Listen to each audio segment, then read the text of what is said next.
It's 2022. I have already ruined all my New Year's resolutions, but we are here, the Brewers podcast, and joining me, as always, are my amazing co-hosts, Erica and sound guy, Ryan. Dun, dun, dun. Hello. My New Year's resolution was actually to drink less beer, run more miles, and I've drank more beer, ran less miles. But you've still been running, so like... Yeah, but like it's kind of like, oh, I'm on a diet, but I only eat McDonald's. Oh, okay. Yeah. Cool. It worked for somebody, super season, but I don't know. New Year's resolutions, we don't have to talk about that, but we have to talk about... Beer? Well, we're going to talk about beer, but we do Twitch now. Yeah, that's the thing that you're doing. Yeah. All right, I'm doing Twitch. Watch Matt play video games and drink beer. No, I He's haven't just been chilling on it as far as I've noticed. Yeah, it's just been me and then like three other people that like to figure out why I don't like Treehouse or Trillium, which is not true. I do like those brands. I just think there's other beer out there in the world that... Are you sure? They're not the only places to go? To these two individuals who are good fans of the podcast, and they know that I'm probably talking shit about them right now, it's just... I'm not going to talk shit about other breweries. Like, it's not cool. It's not cool. Don't stay off Twitter. It's not cool. But other than that, I mean, there have already been a lot of good beers that have come out in 2022. We're in the middle of January right now. Dun, dun, dun. And I feel like we can confidently say that because this episode is actually going to get released in 2 weeks. So if you're listening in the future, I am sorry. But if you are up to date, like all of our Brewers listeners, and we know they are, welcome to 2022. We have a big year planned for our listeners, right, Ryan, Erica? Huge. Yes. I can tell you, yeah, it's Jim Cook's coming on the podcast. Oh, for sure. Yeah, it's for going to be sure. huge. Yeah. He's a big fan of the podcast. Yeah, and big finally, fan. Big he's fan. actually replacing sound guy Ryan. Yeah. Thank God. He's leaving Sam Adams and coming to do the Brewers podcast. He said it was a better business decition than Truly and Power Sam to Adams. I believe it. Yeah. Sorry, Jim. You're fired already. But Erica, where are we today? We're at Lithermans Limited. It's like a real tongue twister. I'm sure you get that a lot. In beautiful Concord, New Hampshire, Yes. which is the capital of New Hampshire.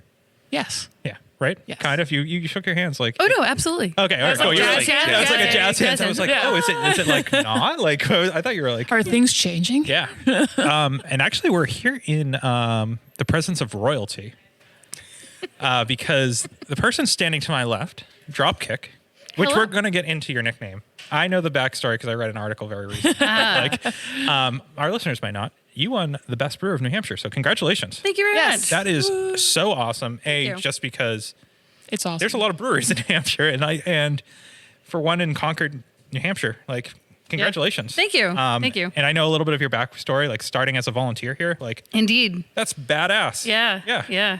You are what? Yeah. I mean, I joke that I'd be making any other widget if the guys here were making any other widget when I walked in the door, because it was about the people. But then as soon as you get into beer, you realize that there's nowhere else. Like it's a community. It's everybody's lifting each other up. Like it's a wonderful, wonderful industry to be in. And it turns out that I'm decently good at it, apparently.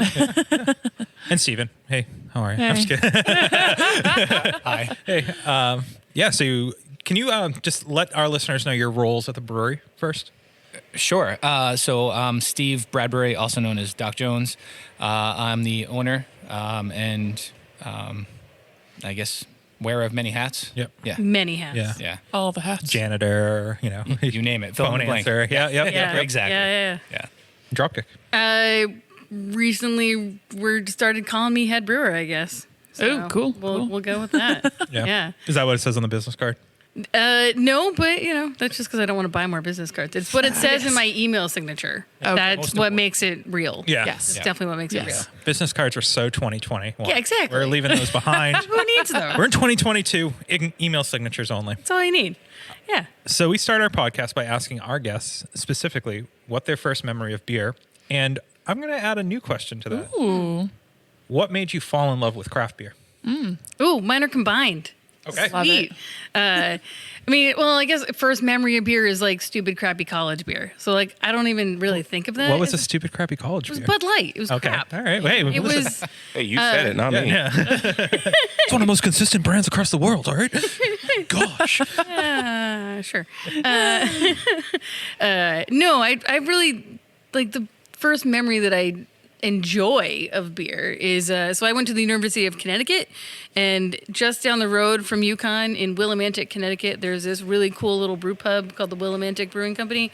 They're in this really cool little building. It was originally a post office in the 18 and 1900s, and they turned it into a brew pub, and they make delicious beer. They make a lot of English beer, which turns out would then turn into a further passion of mine that I didn't even know about at the time.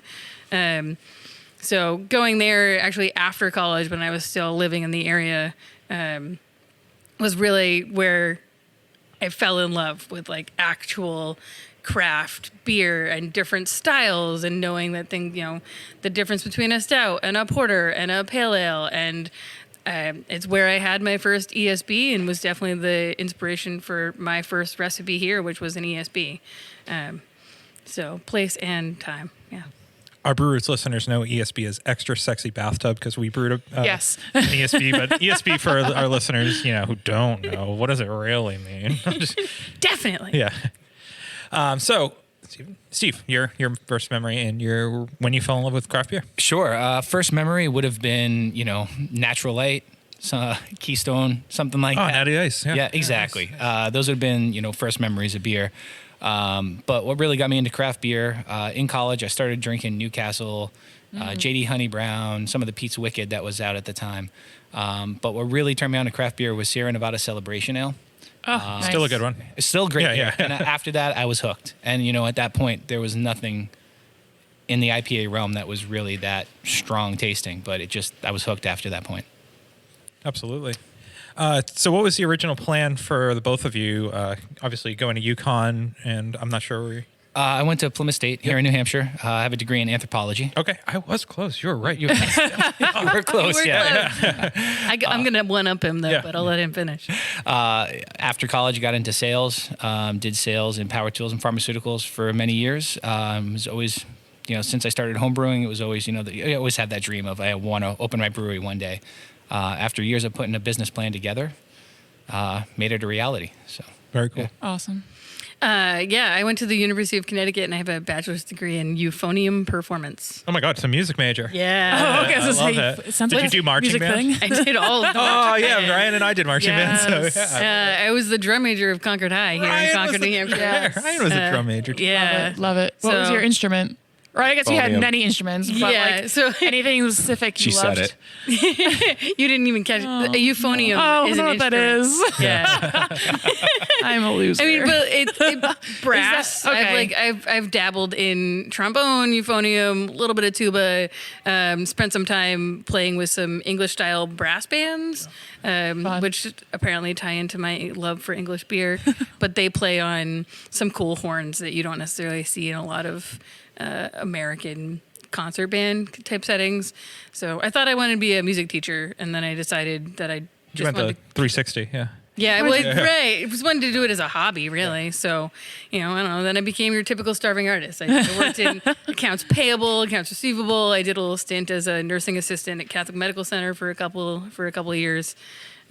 Walked in the door here, and then we joked that I just never left. That's because it's true. She moved in. They couldn't get rid of me. It's Concord home for both of you? No, not for me. I live in Gilmanton, so 20 minutes away. So Yeah, Concord's home. I grew up here. I left, obviously, to go to college, and I kind of wormed my way back over a couple of years. But I've been back in town for a couple of years now. Yeah. Let's talk about the Concord beer scene. This is you've been here for a while now. How many years? 5.5 years. 5.5 years. Wow. But before then, who else was in town? So we were the first brewery to open in Concord. Yeah. And now you have Steadfast that's right down the door from you. Yeah, Distillery Steadfast. Yep. I was making some great stuff there, Just came out with his first bourbon. Yeah, I know. And it's been aging for like so long. So good. So good. Yeah. And so it's great having them literally other end of the complex. Then we've got Concord Craft, who's right downtown. And then there's another new brewery opening up in a few months as well. Cool. So. At that time, who were you going to help you out with a business plan? What brewery number were you in the state? Do you know? No, I want to say it was like 50 something. Yeah. So relatively relatively early compared to now, right? Yeah, it might have been even late 40s somewhere in there. But so the people kind of we talked to would have been Rob North over at Great North Ale Works. Nice. He was a lot of help with us, especially getting through a lot of the paperwork. Some of the other breweries, talking with Greg down at Martha's Exchange as well. He was always a big resource as well. Those are the two that stand out, but there was many others as well. Yeah. And they remain to be resources to this day. Yeah. And that's one of the wonderful things about this industry and this state is that, you know, I did not know them before I worked in this industry, and now I'm on a first name basis with them. And they both call me Dropkick, so. That's great. It's a perfect segue. So the name Dropkick, I'm guessing it came from the band Dropkick Murphys. Sure did. Okay. Yeah. And that's what I assumed too, because the Yeah. article that was written about you, I was like, why didn't anyone think that was that? They thought that you were like fighting. I was like, really? I don't know. That was like the last thing in my mind. I mean, it'd be really cool if you could drop kick people. Yeah. Like, I do wear steel-toed boots, so Yeah. it has I can not see been it. disproven. But no, it was just an early day when I was volunteering, and I really knew nothing. Like I had homebrewed a couple of times with friends, but and really didn't actually enjoy that process. You know, it was kind of like a lot of Sucks. work. I agree. Yeah. It's or not much beer. Exactly. It's a lot And of it's work for subpar. very little Yeah. beer. Yeah. You know, it takes over your entire space wherever you're doing it. Your so whole anyway, day. yeah. And so then I showed up here and just wanted to help. The product they were making was great. They seemed like cool people. Like, I'm just gonna see if I can hang out. And then, but I didn't know anything. And there was one day in particular where we were brewing a batch of beer, and there wasn't a lot that I could do to help. You know, I was like, Yeah. maybe I could, clean up after something. But we were listening to an album of some sort, and so it ended. And so I just went over to the iPod, which was full of 90s hip hop. iPod. Click wheel iPod. Oh, it was. yes. You should add that soundbite, the album. That was such a great sound. Click wheel iPod. And so I literally was like, I don't know half of what's on this. Like, I look at this, I'm like, it's gibberish to me. I'm a classically trained musician, as we previously discussed. There's no Brahm. It's about. Right, exactly. Shostakovich, but that's fine. Okay. Fair enough. But so the first thing I found that I recognized and knew I wanted to listen to was the Dropkick Murphys. And I had been searching by artist, so click play all. And Perfect. I pretty certainly played almost the entire discography. Oh, fun. There were multiple. Steve is How many rolling his- versions of Shipping Up to Boston did you He's hear? rolling his eyes over there. At least 3. Everything. And for the record, I followed it up with a couple of albums from the Flogging Mollies, and nobody stopped me. What? I know. Apparently, I was an Irish punk kick. So I'm just glad they don't call me Flogging. I would say that could have been Molly. worse. Yeah. Right. Or Molly. Yeah. Yeah. But what he won't admit is that I also think that they forgot my name. Oh. Yeah. As he again looks Yeah. the other way. Much easier just to call you Dropkick. Exactly. Because it slipped out like a week later. Somebody was like, "Oh, hey, Dropkick," and I was like, "Who?" You. Oh, Me? okay. Oh, yeah. That's fine. And I didn't balk at it, and it fit. And so from that day, it's been Doc and Drop. Yeah. Yeah. Where'd the Doc love it. nickname come from? Years ago when I signed up for Facebook, I decided I didn't want to put my real name on there. I was working on starting a brewery and didn't want anything in my, work life to get involved to know the transition. So put Doc Jones on there, being an anthropology major, Indiana Jones. So that's kind of and it kind of stuck. So yeah, not as exciting as, Yeah. So Dropkick how many? Murphy. Yeah, I love it. So great. So how many years did you homebrew and realize that I hate homebrewing and I want to do it professionally, or I love homebrewing so much. I Right? wanna Like, do it how do you make professionally? that transition? Like, how does somebody actually enjoy homebrewing that much not to do it? you can. Yeah, Yeah, you totally can. Yeah, I started homebrewing. It would have been 2000. My wife got me a Mr. Beer homebrew kit. Oh, I love it. You could get it at Classy. at CVS. Well, that's it, right? Yeah. So I brewed a few batches on it, and they were all horrible, right? Yep. But we loved them. They were great at the time, but they were really bad. And then I They started. didn't kill you. So They didn't kill me, that's good. right? And then from there, I started, scaling up, buying new equipment, and started entering competitions, and it just snowballed at it from there. Do you think the competitions helped at all? Like, for you to. Absolutely. Yeah. I mean, you win that first medal, and now you're pumped to, all right, what's my next recipe? What am I going to do next? Like, oh, what if I did this? So Do they give you good feedback as well to grow and. it depends on the competition. Okay. Yeah, it depends. Some of them you get some nice judged feedback, and other ones you just get, it was great beer. Are there any that you can remember that are better than others that are maybe still going on today? Yeah, so any competition that's BJCP sanctioned, those are judged by certified judges. That's the best ones to do. Because you'll get correct feedback because everyone's trained to give you feedback specifically in the right format and also in the right categories as well. Yeah. In 2000, obviously the internet existed, but blogs were pretty big. But what were you getting most of your knowledge? Word of mouth, books? Mostly books at that point, yeah. Any books that you would particularly suggest to people who are homebrewing and kind of want to get better at it? So I know there's a lot of other new books now, but you can't go wrong with The Joy of Homebrewing. That's a classic. It should definitely be an early read. And then after that, there's so much information out there now. You could go in a million different directions. Yeah. What about you, Dropkick? How did you learn and grow in this? All of my training is on the job from awesome. Doc. Yeah, I mean, I'm doing some of my own reading and research on the side, but a lot of it has just been, hands-on experience. Just been here from, I walked in the door pretty soon after they opened. And so just one batch of beer after batch of beer after batch of beer, you learn one thing and you dive into the questions about, why are you using that mash temperature? Why are you using that salt profile? How did you pick those hops? How did you pick up how many hops? Like what yeast are you using? You just, on the job, it's just been organic a lot as we go along. As soon as I kind of learn something, we just pick up the next thing and dive into that. And then I've done a lot of one of the nice things about how big the internet now is, especially with homebrewing, is that there's lots of homebrew recipes out there, and that helped me a lot in recipe development, where I could say, all right, I want to make a beer and I want to make it like something else, and go to a craft beer store and just get as many varieties of that style possible and different brands and try them out, and then go find somebody who's cloned it at a homebrew level and just see. It's a good way of going about that. See what's in it, and you have the comparison of like this porter versus this porter. I like this one better, and and like, what do I like about it, and where do I think that flavor came from? Did it come from the yeast? Did it come from the grain? Did it come from the hop profile? So I'm very sensory and hands-on like that, and then very analytical. So there's a spreadsheet.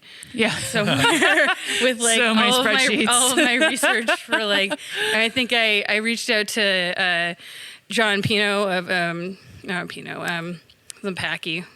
Pinches, the Packy in Manchester, a great craft beer store here in central New Hampshire, and just said, hey, I want to make an English porter.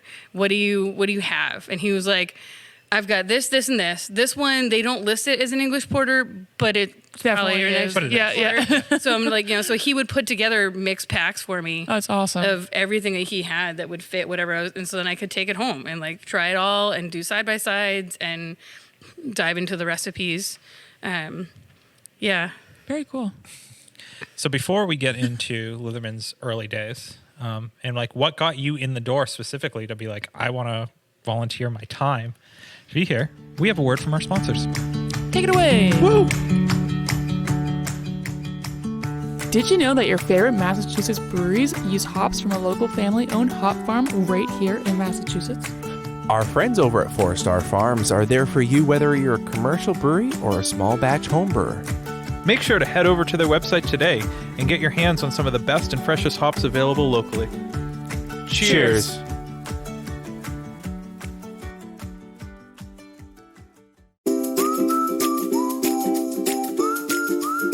At our local homebrew shop, Beer and Wine Hobby, you can get everything you need to make beer, wine, cider, cheese, and more.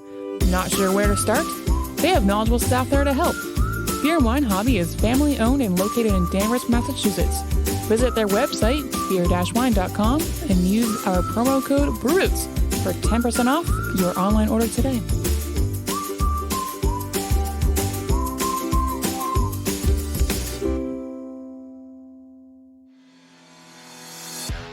Shirts on Tap is the box subscription service for craft beer lovers. Each month, Shirts on Tap partners up with 7 different breweries from across the country and collaborates on a sweet custom shirt design. We've been teamed up with Shirts on Tap since the inception of the podcast and are proud to announce a new promo code for all of our listeners. To get your first shirt for $5 off, go to the link in our description below and use the promo code. And remember, drink better beer, wear better shirts.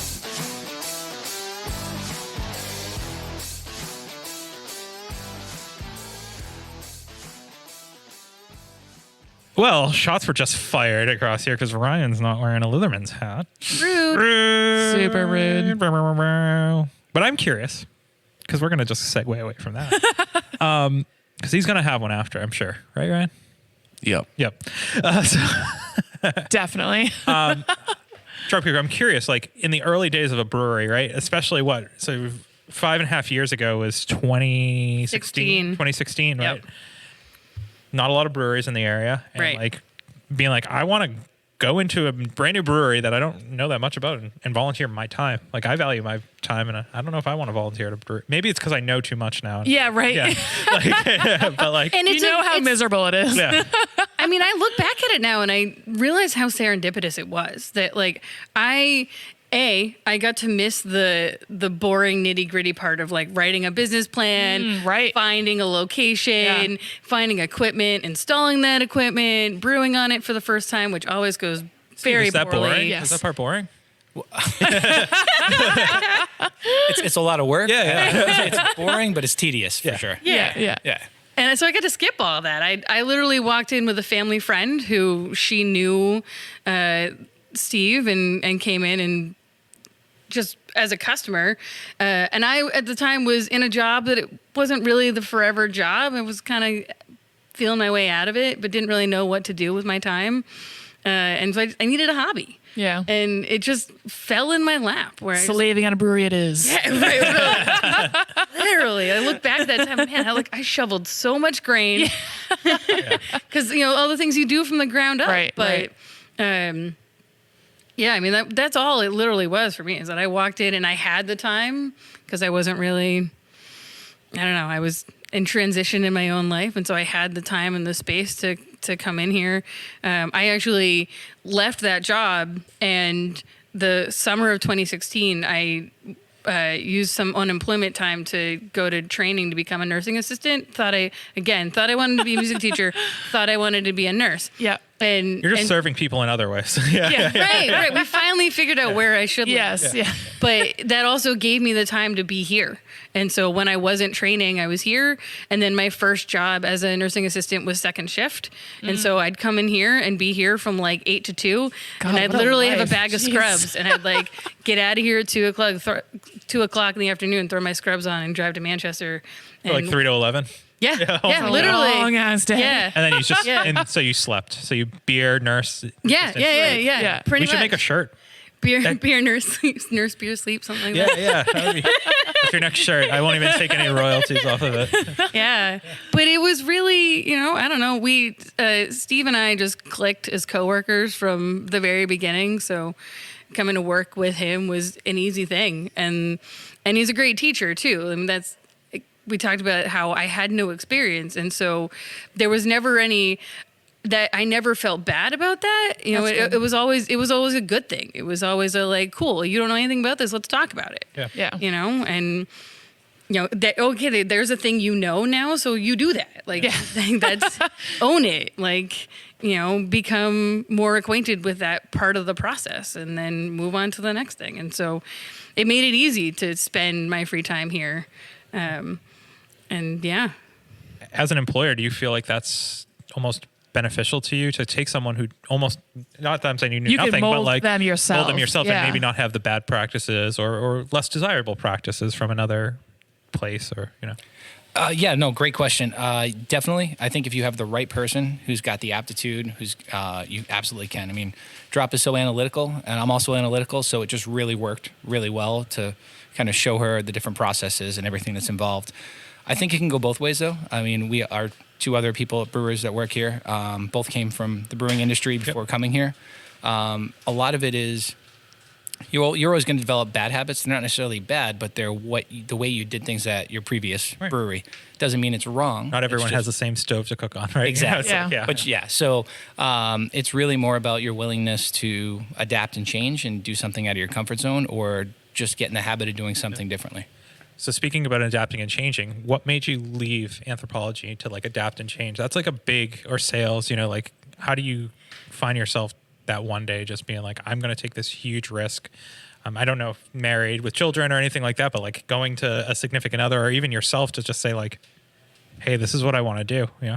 That's pretty much, that's exactly it. I'd been in sales for a long time, working in the pharmaceutical industry for about 14 years. Like many industries, you're a number. You're not a person. You're replaceable. You're replaceable, and major layoffs happen. Companies get bought and sold. I got tired of that after 14 years, and 3 times the company was either bought or sold or laid off entire sales forces. I said, not again. It's not going to happen to me again. So putting the business plan together, I had that conversation with my wife on, hey, how are we going to do this? Is it going to work? So we went through that whole process and had a plan that on paper was going to work. So I made the choice. We opened up the brewery. I was working my full-time day job, building the brewery, putting it together at night, brewing those first batches at night, running the tap room on the weekends. Oh, yeah. We've had those. Right? Stories. Yeah. Still had that full-time day job and saw the writing on the wall, knew that the next round of layoffs was going to happen, wrote it out until the layoff, and went full-time with the brewery at that point after about a year or so of opening. So, that's awesome. So how did you decide what beers to open up with? A lot of that came from, brewing at home for so many years. I'm a big fan of Saisons.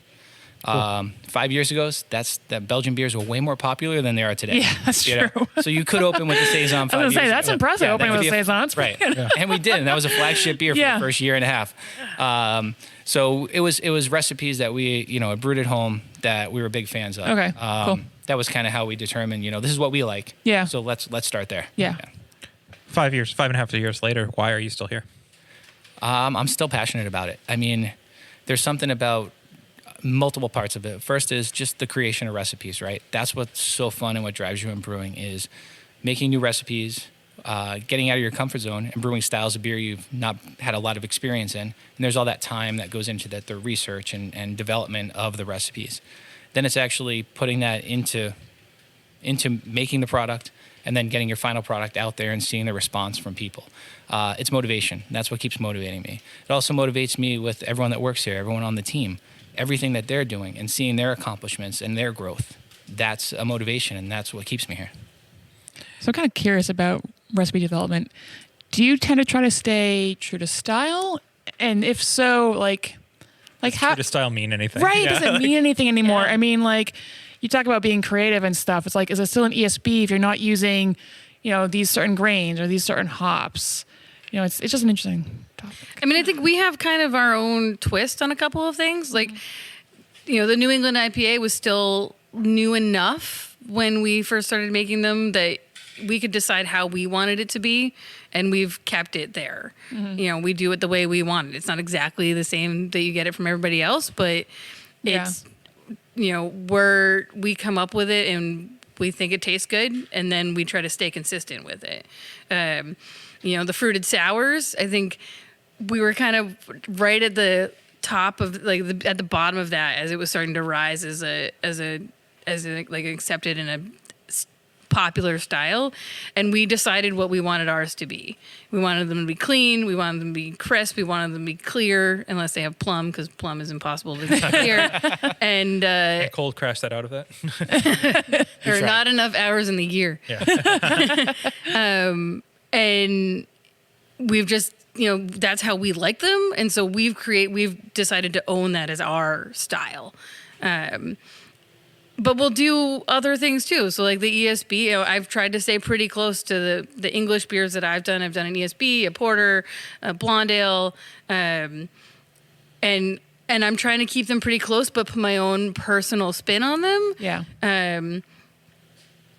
We find that we like to ride right in the middle of that line of cool. I'm not trying to go so far away that it's going to be unrecognizable, but I'm trying to make it mine. Yeah. Mm. Cool. Tell me if I'm wrong, Doc. I think you're spot on. Kind of took that question. Love it. So what would you say you're known for present day? I think, we're known for Misguided Angel, which is our flagship IPA. And then after that, we're known for our fruited kettle sours. We do about 15 or 16 different ones throughout the year. Wow. So we're really well known for those as well. If you had told yourself 5.5 years ago you'd be known for sours and an IPA, would you have done this? Yeah, I still would have done it, Yeah. but I would have said, "What are you talking about? Fruited kettle sours? Yeah. They're not going to be that popular." Belgian beers. Right. I mean, I had never kettle soured, before owning the brewery, and it was something where I had to we put in a lot of research. You're bringing bacteria into the brewery. Yeah, scary. So it's right. So you have to put your protocols in place. You have to raise SOPs in place. So there's a lot to it. But yeah, it's very different now than it was 5-6 years ago. It's different now than it was a year ago. Yeah. We were talking about that Yeah. earlier today. Yeah. How do you change and grow with those changes? Well, you have to adapt, right? And you Yeah. have to stay relevant. And, if everyone wants to drink a certain style of beer and you're not making that beer, you're eventually not going to be in business anymore, right? So you have to be part business owner and understand where the market is and what the market wants to drink. At the same time, you also want to stay true to yourself and your brand as well. So you have to find that balance between the two. Where is the market at, in your opinion? Still where it was in 2020 and 2021. So hazy New England style IPAs. Hazy New England style IPAs. Forever. Pastry stouts are still big, Yep. and fruited sours, fruited kettle sours, and now it's more the heavy fruited kettle sours. It's really pushed that limit there. I think that's where it is right now. You are seeing that beginning of a transition to some nice lagers again. We hope Although so. I think that's really forced by the brewers. I think That's we're okay. forcing it. We hear Whoever's that, forcing yeah. it is fine. We will doing that. We will put them down your throat. Right. Yes. Which is a good thing, though. You're starting to see more of them again. But that's, I think, from an internal thing where if you're around beers all the time, like I still love a hazy IPA or a double IPA, but I don't want to drink them all the time. No. Yeah. So moving to have that lager or have an ESB or something else to change it up a little bit. What do you know about like the cold? Was it cold IPA? Is that the new? Yeah, the new term there. What do you guys know about the cold IPA? Or Your face says Your it face. all. Though. I think similar to the Brute IPA. oh yes, I'm so glad Yes. that somebody made that connection. Yes. Finally. Thank you. So you think it's gonna die with the cold? I give it, yeah. Is it already died? I feel like that's I think it may have already died. Oh my god. So what's the difference? Point of order, though. What is the difference between a cold IPA and An an IPL. Yeah. Right? Nothing. Sexy naming. Jack's Abbey It's makes a sexy pretty gosh darn delicious IPA. Yes. Yeah, they do. It's also clear. Hoponius. Yeah. Yep, it's a great. Right? Beer. It's a delicious It's beer beautiful. because you can do things with lager yeast and don't call them cold. Call them what they are. Yeah. Sorry. Okay. Off That was- soapbox. Rant was great. I loved it. All right, so we've already moved past cold IPAs. Then what's So next? I mean, like, seltzers, yeah. non-alcoholic. yeah, NA is huge. What are you NA guys is doing big. there? Yeah, we're not doing anything with non-alcoholic now. Yet. Yet, Ooh, right? I like it. But Bucks. I think that's here to stay. The question is, how much demand will there be for it, and then how many other breweries will be making it? Right? Right. There's those Yeah. things there. I think you're seeing that with seltzer now, right? Like, Who's seltzer- not brewing seltzers? Yeah. Everyone's doing seltzers, but the transition now is there's the craft seltzers, Right. Yep. and then you've got the mass market seltzers. And in many cases, they're not the same. Like in a craft seltzer, Right. if they're using real fruit, and there's some many differences there, and I think you'll see some continuing differences there. But I don't know if craft seltzer is going to grow any more than it is right now. I think one of the reasons that I really like working for Doc is that he's not afraid to take a stance. So like we see something that works for us, and just because it's not what would be the market thing, we're seeing it work. So low alcohol beer.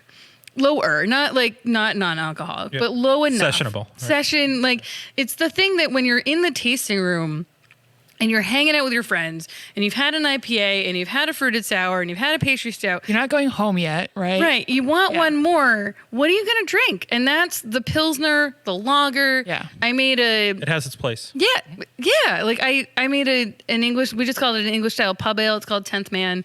It's 3.8%. Love it. Flies Yes. out of our tasting room. That's And we're not afraid to make it because when you're here in a space with like-minded people who can talk to you about the product and then let you taste it, that's where I think hopefully we're moving, is that get the education from the right people and you'll learn that you don't need hazy IPAs and heavily fruited kettle sours for everything. Education in the tap room is huge, I think. It's such a So big focus. Being able to do that and be like, no, trust me, you want this. Like, let me tell you why. Like, Please just try yes, the beer. yes.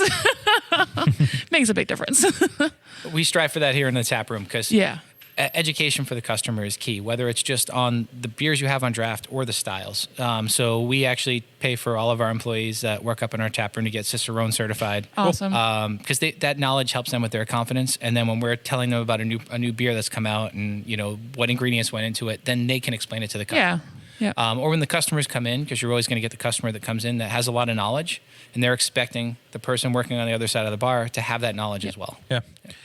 How about in the wild? You guys have awesome can art. Thank you. And a lot of people, and Steve, what's his last name? Lee. Steve Lee. He does awesome art for you. Thank you. Yeah, thank you. Phenomenal. Is that what sets you apart in New Hampshire? I mean, we don't see a lot of breweries in New Hampshire that have as extravagant art as you guys. Extravagant, yes. I'm just going to say it that way. I mean, you think of like 603, you think of Stoneface, right? Like very Simple to the point. Yours is a little bit more extravagant. So, I mean, it's definitely part of our branding and our marketing. Absolutely. You go into a store that sells craft beer, like not, a store that a true craft beer store. Think about how many different varieties of beer they have in there. Yep. You could have the best beer in there, but if you don't stand out on the shelf, no one's even going to look at you, pick up the can, and read what that beer is. So you have to get that person's attention to even be recognized when you're lost in 1,000 different varieties on a shelf. Does that go in line with, you have a ton of records here, and I always feel that I want to grab a record that looks cool. Mm-hmm. Was that kind of like the thought process, or am I just kind of like you're spot on. You're spot on. So music's a big part of the brewery. If you didn't know from Dropkick's story. Yeah. You only listen to Irish punk. That's all. Yeah. I saw a Frank Zappa poster. Yeah. He's Irish. No, I'm just kidding. Zappa does Ireland. That's what there's actually a That's Zappa his poster album, by the actually. bathroom. You saw that Yeah, one? yeah. So for me, I've always been big into music. Was in bands, growing up. I DJ'd for a long time. So I mean, even a lot of the vinyl that's hanging up here is from my collection when I DJ'd. So music's always been a big part of my life, and for that exact reason, it's those records or the tape, or I guess there's no tapes and CDs anymore. But when you buy that in a store, when you look at it, it's that visual, and we wanted to translate that to the artwork on our cans as well. So how do you translate that? Like, how do you come up with an IPA? Then you're like, we're gonna throw this crazy tiger fire breathing whatever on it. Like, where does that come from? Is it just random or? So, no, great question. I mean, so if you might have noticed, every beer that we make is musically themed. Okay. Yeah. And it may be the most obscure lyric from a song, or it could be very blatant and obvious. So that's where the inspiration starts from. Sometimes we have the recipe in advance, and other times we have a name for a new IPA, and then we have to create the recipe and work it backwards. Cool. But that's where that comes from, and then the artwork kind of builds from there. Is there a Awesome. Dropkick spreadsheet for names? There is, of course. There is. I just want to make Come sure. on. Of course I just wanted to make sure. There's multiple spreadsheets. Wait. But I was going to add that, so like I've been able to take that to a level for myself where beers that I call them my children. There's 4 recipes that we've produced that are exclusively mine. I did the research on them and named them, but so naturally they're all based off of Dropkick Murphy songs. Oh my God. Yeah. You should name one Drum Major That's a good one. That's not bad. Actually. and have him stand on a podium. Someone stand on a podium. It's time for a new recipe, Doc. There we go. All right. Before I give you any more great ideas, we got to get a word from our sponsors.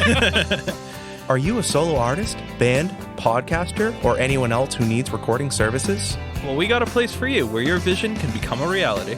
Welcome to Small Pond Studios, built by hand with heart and sweat equity by musicians for musicians. Go to smallpondstudios.io to reach out to get more information. And make sure you let them know that Brew sent you.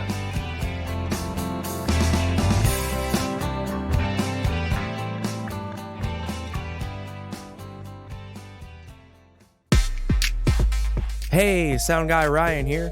Didn't know if you heard, but we're a part of the Hopped Up Network. There you'll find other informative podcasts about beer. So go ahead, follow them on social media, and visit them on their website, hoppedupnetwork.com, to learn more about the people, beer, and breweries from around the country. And until next time, thanks for listening. Cheers.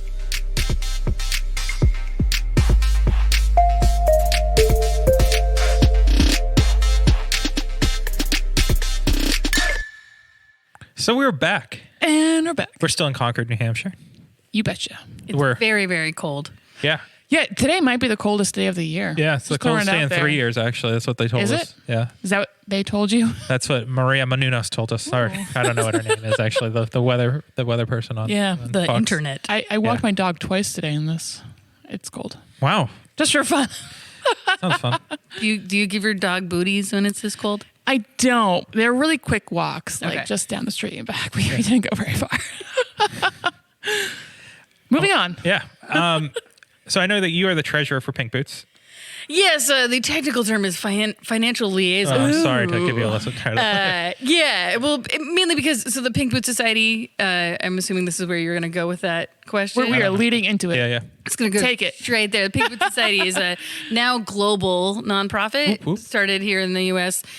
For women working in officially now fermented beverages. Yes. They expanded out of beer into Very important. mead, cider, distilling, All of it. kombucha. Does not have to be alcoholic, just got to be fermented. Yeah, we have a New Hampshire chapter that we started 3 years ago.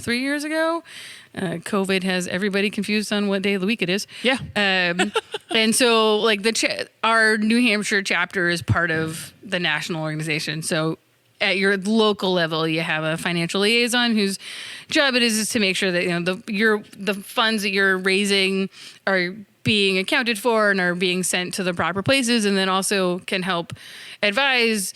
Now we have funds that are specifically allocated for our chapter. So what do we want to do with them, and how much do we have, and what can we use it for? What do you want to do with them?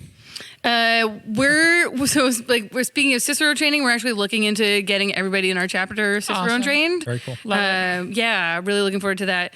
The most recent thing that we did was last year when we, as part of the annual Pink Boot fundraiser, which happens around International Women's Day, which is March 8th. We did what was our first annual beer trail. That was super awesome. by the Here way. in I the loved state of New it. Hampshire. So Yes. everybody in New Hampshire, and we actually have one brewery in Vermont. Vermont doesn't have a chapter, so there's one brewery in Vermont that's a member of our New Hampshire chapter. But yeah, we printed out a trail card, and so we were able to use some of our chapter funds to kind of facilitate that, right? Create those cards, we bought some prizes for people who submitted the cards to encourage people to participate in the trail. Yeah, and so it's been a really fun experience to get a lot of the women in New Hampshire brewing, and hopefully more as we move forward and can meet back in person again, maybe. Yeah, who knows? Yeah, someday, somehow, virtual for now. Yeah. Yeah, but it's been a pretty fun experience. Yeah. New Hampshire Brewers Guild. Yes. Opinions on the Brewers Guild? Do you feel as though that Technically, association. Sorry. We have not Gosh. chosen the word guild. That's its own topic of conversation. Yeah. We changed it a few years ago, actually. Yeah. Yeah. Oh, that's fun. What's your opinion on the association? Do you feel like it Beneficial? has its finger on the dial of like the actual issues in New Hampshire, or? So yes, I do. I just got off the board. Yeah, I knew that. That's why. okay, Yeah. Yeah. Leading question. Yeah, it was a leading question. Yeah. So I think the association does. The association is made up of about 75 breweries here in New Hampshire. So I think it does have the pulse on what's going on, but at the same time, this last 2 years. What is the pulse? It's been Is there a pulse? correct, right? It's been all virtual meetings. So I think it's been one of these. It's been a tough 2 years to figure out. Before that, I think it was starting to move in the right direction. It was growing a lot of strength, a lot of revenue from all the members. But to run an association like that, you need revenue. Yeah. And it doesn't just come from dues. It comes from festivals and other types of things Yeah. to raise money. And you For sure. you haven't been able to do those things For 2 years now. 2 years. Yeah. Yeah. So that's been a strain on the association, and it's made it tough. But I'm hoping, well, who knows what the next year will be like if Right. we can, start to do those things again. I know on a social media end, I love your association's social media. Like on Instagram, I love Yes. following it. You guys Yeah. are so active, and it's just great to see the events from all over the state and Even like the glassware. the that we glassware. get. I The love glassware that. promos. So yeah, the association's been very creative. yeah, in very creative. I think. What can we do in this type of Right. environment? Even the beer The shirts. Yeah, Are beer you talking trail about- thing. the beer trail. Yeah. It's now all digital. Right. So there's no longer Right. that stamp that we used to have to stamp everyone's card when they come Yep. in. So when a new brewery joins in the middle of the year, they get added right to that as well. Perfect. Yeah. And you scan the QR code when you get to the brewery, and you're checked in, and it meets that requirement. So 2022 might be the year that I actually do that shit because You I should. don't do it It's at the all. best. I know. I can show you where our QR code is. All right, we're gonna do it. We're gonna doing take a it video. right after Yeah. this. Matt is finally conformed. 2022 is the year of the QR code. Yeah, The I don't know. director about of that. the Love QR NHPA, codes. CJ, will be so excited. Yeah. Yes. What are some issues though? I mean, as a brewer outside of the board that you want to see, change in New Hampshire? Like, what's some antiquated laws that you have? I love antiquated laws. Well, this is New Hampshire, so they're all antiquated Yes. laws. Yes. So if you look at New England as a whole, New Hampshire's laws are much more restrictive on breweries than all our surrounding Live states. free or die? No. Let's Right, go on a don't. brewery. Some of these laws Crazy. go back to pre-prohibition and have just never been changed, or when they have been changed, they've been minimal. So we have a lot more restrictions than any surrounding states when it comes to how your tap room works.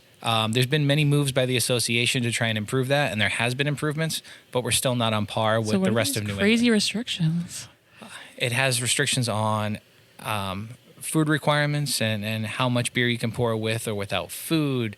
And what constitutes food? Well, that's the other piece of it, right? So there's One a- chip. yeah, right. So there's a whole lot of that piece as well. Distribution laws in the state were actually very beneficial, though, For the state itself, the not state. for Actually- outside entities. not for outside Yes, entities, yes, but yes. for the state itself. I mean, if you're a small brewery, less than 2,000 barrels a year, you can self-distribute. Correct. That's awesome. Where some other states don't have that luxury. I mean, you Yeah. can be a small brewery that's just opening up, and the state says you have to have a distributor, and you're like, well, I'm going to make like 100 barrels Yeah. a year. What do you mean? So there's definitely your entry into the market is a little easier because of some of these distribution laws. At the same time, from a taproom standpoint, you don't have the same freedoms as Maine or Vermont or Massachusetts with your taproom. Right. Yeah. And Fascinating. I think the easiest one to target is the food. It's just the fact we all agree. So you're that required to have food, or what is, I guess, in the order food? to pour a pint. Well, yeah, it's Yeah, it's it's tough. changed. Is that just a COVID thing, or was there a food law before that? That's a New Hampshire just law, I'm pretty sure. So if Yeah, I or come to COVID. any brewery in New Hampshire, I have to get food with my. You don't have to buy food. I Just have to have food an available offer. for you to. So Oh, okay. So it's on us. It's not on Right. you. Yeah. It's on us. And so it's just one of these things where like we all agree that Wow. food should be involved in drinking alcohol. Sure. Right? Nobody is saying that I don't think that you should be able to eat food, but I also am saying that I am a brewer, not a chef. So Get on it, girl. I just want to be able to say, bring a pizza. Yeah, That's right, fine. right. Or in the heat of summer when there's 10 million food trucks around, Yeah. pull right on up and sell all your food to all my patrons. You can't even get a food truck. That doesn't count. But like now it is. now we Okay, can. good. But it was a battle to get there. Yeah. And the easiest argument was that everybody around us doesn't have this problem. And then Really? also it's New England, so try getting a food truck today when it's 5 true. degrees outside. keep They're, trying. those things literally freeze. They don't have insulation. Literally. Literally. What's your opinion of the New Hampshire beer scene? I mean, do you think it's what in comparison to other beer scenes? I think it's underrated. I think that New Hampshire gets overlooked by Maine, by Vermont, Even now, Massachusetts. even now Massachusetts. Even now, Massachusetts. all right. Let's hear it. Just kidding. No, yeah. No, I think it's overlooked. I think you've got some phenomenal breweries in the Portland area that have been there for a while. Same Yep. with Vermont, same with Massachusetts, and I feel like New Hampshire gets overlooked. More and more people, when they come to New Hampshire and they hit breweries, they realize that there is so many breweries here that you've never heard of. Yeah. And they're around every corner, but you've never heard of them. And so there's so much great beer here. So when people tell me like, I'm going to drive to Pennsylvania to go pick up beer from some brewery in Pittsburgh. And I'm like, you Why? can drive 30 minutes away and they make phenomenal beer in that Yes. exact style. We you're always looking say for. that too. Yeah, we It's always like, say that. why make the drive, like we were saying before, Trillium or Trios, when it could just go down the street and that's an amazing brewery. Like, Yeah, Yeah. There's so much great beer Right. here in New Hampshire. And look, you want to try other beers. So Of course. drive to Massachusetts. Totally. Go check that place Yeah. out. But Come back. don't overlook the fact that there's great breweries on your way down there that you probably didn't even know existed. Yeah. So, Exactly. Yeah. I think New England as a whole. As we're a very whole. lucky. We're very lucky. Yes. It's a saturated area for breweries, right? You don't have this kind Killing of it. saturated market, other than like In like Idaho. Oregon. Yeah, yeah. Right. Yeah. And even then, it's like Oregon just or Denver. Portland. Right. It's like just like cities and towns. Like Exactly. here, it's everywhere. Right. Yeah. Boscawen's getting 2 breweries. Go Boscawen. 2? 2. So Great Blue. What's the other one? Oh, I think it's Boscawen. it's just he's calling it Boscawen Brewing. That Wow. makes sense. Wow. Okay. Like, That's wait a fun. minute. We may or may not be heading up to Boscawen after this. Just so, yeah, right yeah. now. Spoiler alert. Yeah, I know, right? Stay tuned. Stay tuned. Actually, go back to last week's Yeah, episode. actually, yeah, right. Tune back. Go back. We didn't record in order. I'm so sorry. Reverse. I'm so sorry. So when you were in Boscawen, Yeah, Yeah, right. it was beautiful there. Lovely people. also cold. Not as cold as. No, I'm just kidding. Surprisingly. Other laws. I want to get into more of these laws because I think New Hampshire has some funny laws. That was sound guy Ryan tuning in. Hi, That was sound sound guy guy Ryan. Ryan tuning in. So let's talk about, let's see, contract brewing. Because I know there are some funky laws in New Hampshire on that. Yes, they've changed. So New Hampshire went through a bunch of changes in their laws surrounding breweries within the last year, and the association helped push those forward. Hoop, hoop. So you can contract brew in New Hampshire. There's some stipulations, but you can do it. You used to be able to do it, then they interpreted the law differently, and now they've rewritten it so that you can contract brew again. Fabulous. Yeah, there's little things in there, but it's allowed again. So. And I know brew pubs can only use another brewery to contract their beer in New Hampshire. Like that other brewery has to be in New Hampshire. They can't, let's say you're in Seabrook or Hampton, New Hampshire, and you want to contract brew like right Just over the across border. right in Massachusetts. Nah, you're a brew pub. And these are these little the brew pub you can't, but if you're a beverage manufacturer, you can. You can't. Right. Exactly. Fascinating. Yeah. So when the laws were updated, they weren't updated to the extent they needed to be. Yeah. Yeah. Love it. Wow. Local legislator, Ryan. Yeah, Knowing everything about it. I'd vote for him. Big brain. Yeah. Big brain. Dropkick's got you. Yeah. Thanks. Thanks, Boo. Anytime. So everyone. Just get a hat. Yeah. Yeah, you should get a hat. Seriously. Give me a hat.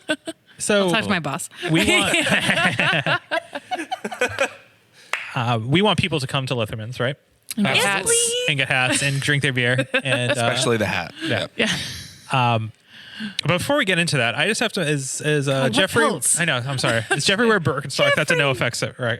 You got it, Yeah. yes. Okay. Yeah. Cool. I just And needed who to is know. Jeffrey? It's just part of the is- song. Yeah. He's Yeah. our resident evil genius. He does exist. He's a Resident Evil genius. So he helped us build out the brewery when we first started. He designed our first glycol loop. He is a genius. He is a genius. You name it, and he fabricated it early love on it. in our build out.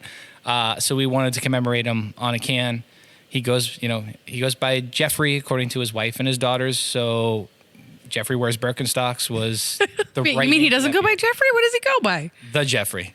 Right? Oh, That's what oh, it oh, is. the I Jeffrey. don't know. He's in my phone as Jeffrey Wears Birkenstocks. I mean, he goes by Jeff too. But anyway, so Jeffrey Wears Birkenstocks was the perfect tribute to him, and he had no clue. That was a no effects. It is a no That's effects. so my great. He favorite didn't part know. about this story, because you brought this up. He thought, we told him it was going to be called Giraffes Wear Birkenstocks. And Couldn't put then it we together. got shirts printed with the actual logo with his cartoon caricature on it. And they said Jeffrey Wears Birkenstocks. And the day that we canned the first batch of that beer, we were all wearing them. Yes. And it took him a solid 15, 20 minutes. That long. After staring at all of us wearing them. Steve had to leave the room because he couldn't keep it Yeah, together because he was right. about I to wouldn't burst out either. laughing. Yeah. Because we're just carrying on conversation. Oh, I and love he's it. like, it's not but and then all of a sudden he was like, wait a minute. That's me. What does your shirt going say? on? There was a few expletives, Yeah, there were and he swore at us and told us where to go. Yeah. And then he Yeah. started crying. and then he cried. Aw. Is he a big Stones It's a fan too? beautiful 'Cause moment. there's like a Gigantic Stones fan. Oh, He is- In fact, he doesn't listen to any music after the 70s. Oh, okay. Although we got him into the Beastie Boys, so I think that's not That's true anymore. yeah. fun. And the Dropkick Murphys on occasion. He tolerates it. He tolerates me, so that's fine. Aw. I'll take true. that. So if you want to tolerate Dropkick and Steve, come to Lithermans. Yes, please. Where are you physically located? I know people can type it into their iPhone or Android devices, but it's nice to Google. just do it. Yeah. We're located at 126 Hall Street, Unit B. Unit B, that's important. It's Unit B, in the yes, very important. back. Yeah, But there's a bunch of signs. There's a There's couple more signs that go out when we're Right. actually open. You guys are here on a day we're not open. Hence Yes. the big echoey empty tasting room. So there's some signage, but if you get close, just keep looking. I promise you'll find us. If Yeah. you don't find us, you'll find Steadfast the distillery, and he'll tell you to come over here after you're over there, and vice versa. Yeah. Yeah. Yeah. And social media? Lithermans Limited. Lithermans Brewing. Well, we just made it all uniform. So it's Facebook at .com//Lithermans. Oh, I don't even know that. Oh gosh. Oh, Steve Lee told me all about this. We're going to leave it all in the doobly-doo below. Don't worry. Facebook, Yeah. Instagram. Lithermans.beer. Yes. You go to That's it. Lithermans.beer. Hit the microphone again. You can click on everything from there. That will bring you to our website. Awesome. That's what it is. Lithermans.beer. Yeah, I don't have any other questions, Erica. Neither do I. Sound guy Ryan? Negative. After 5 weeks, we can still friggin' do a podcast. That's pretty look at amazing. that. job. We're killing it. We got through. You know, 3.5 Wow, years, you take a Ryan. couple weeks off, it's nothing, you know? It's not like riding a bike. It's Wow. not. I thought It's it not. was. No, it's not. Oh. No. It's better than riding a Oh, bike. there you go. Yeah. There it is. Well, we wish you all the success in the future, and hopefully 2022 is better for everyone. So, Amen. Hopefully, yeah, Yeah. absolutely. Thank you guys. This was great to have you guys up here. yeah, Anytime. absolutely. For having us. Thank you for Cheers. having us. Cheers. Cheers. Cheers.